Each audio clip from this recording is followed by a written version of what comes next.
প্রশান্ত মহাসাগরের নীল গভীরতা যত শান্ত দেখায়, তারই মধ্যে লুকিয়ে আছে পৃথিবীর সবচেয়ে ভয়ঙ্কর রহস্যগুলোর একটি, ড্রাগন ট্রায়াঙ্গল। জাপানের দক্ষিণ পূর্বে টোকিওর উপকূলে বিস্তৃত এই সাগরকে জাপানিরা শত শত বছর ধরে ডাকে মাওনো উমি, অর্থাৎ শয়তানের সমুদ্র। তাদের বিশ্বাস, এই সাগরে কেমন কিছু রয়েছে যা নাবিকদেরকে চিরতরে গ্রাস করে ফেলে। প্রাচীন কিংবদন্তিতে বলা হয়, এই সাগরের তলায় বাস করত এক দৈত্যাকৃতি ড্রাগন। রাতে সাগরের নিচে অদ্ভুত আলো জ্বলত, আর মাঝে মাঝে সেই আলো থেকে বেরিয়ে আসত বিশাল ডানাওয়ালা এক ছায়া।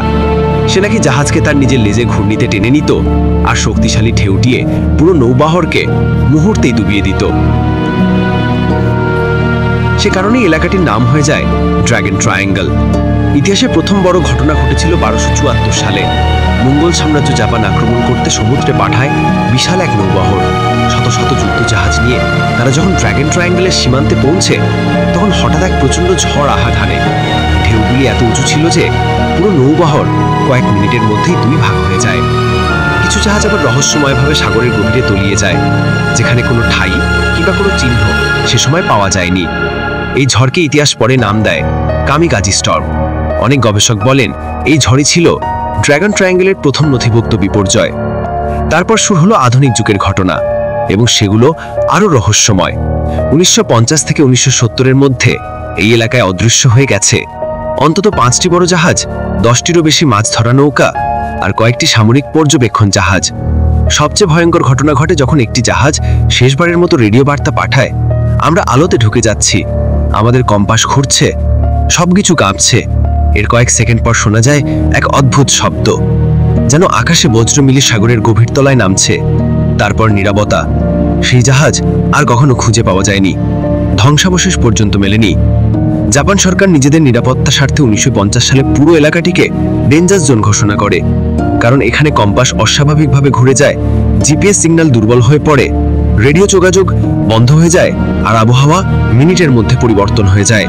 কখনো হঠাৎ কুয়াশা, কখনো হঠাৎ 50 ফুট উঁচু ঢেউ, যা মুহূর্তেই বড় জাহাজকে গ্রাস করে ফেলে। এই রহস্য দেখে বিজ্ঞানীরাও থেমে থাকেননি। তারা খুঁজে পান 5টি শক্তিশালী বৈজ্ঞানিক ব্যাখ্যা। প্রথমত, সমুদ্রের নিচে রয়েছে 80টিরও বেশি পানির নিচের আগ্নেয়গিরি।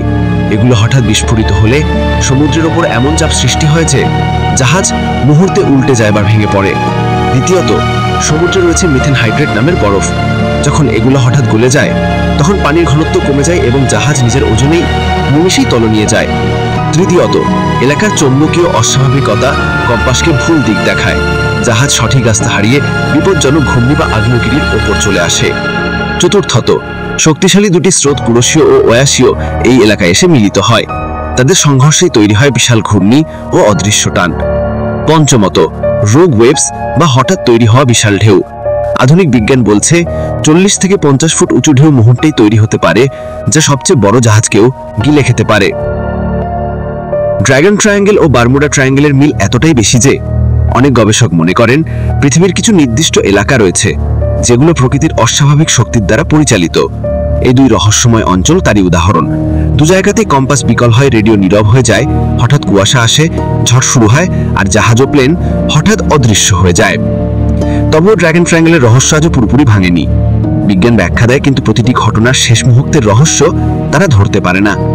মাঝে মাঝে আজও মৎস্যজীবীরা বলেন, রাতে তারা সাগরের নিচে অদ্ভুত আলো দেখেন, আর কখনো কখনো কম্পাস নিজে নিজে ঘুরতে থাকে। সমুদ্রের নিঃশব্দ গভীর অঞ্চল আজও নাবিকদের কাছে ভয়ের, রহস্যের এবং অনন্ত বিস্ময়ের প্রতীক।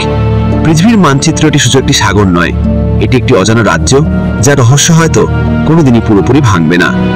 এসব রহস্য নিয়ে আপনার কি মতামত, চাইলে আমাদের কমেন্টে লিখে জানাতে পারেন। এমন আরো তথ্যবহুল ভিডিও পেতে চ্যানেলটি সাবস্ক্রাইব করুন। ধন্যবাদ।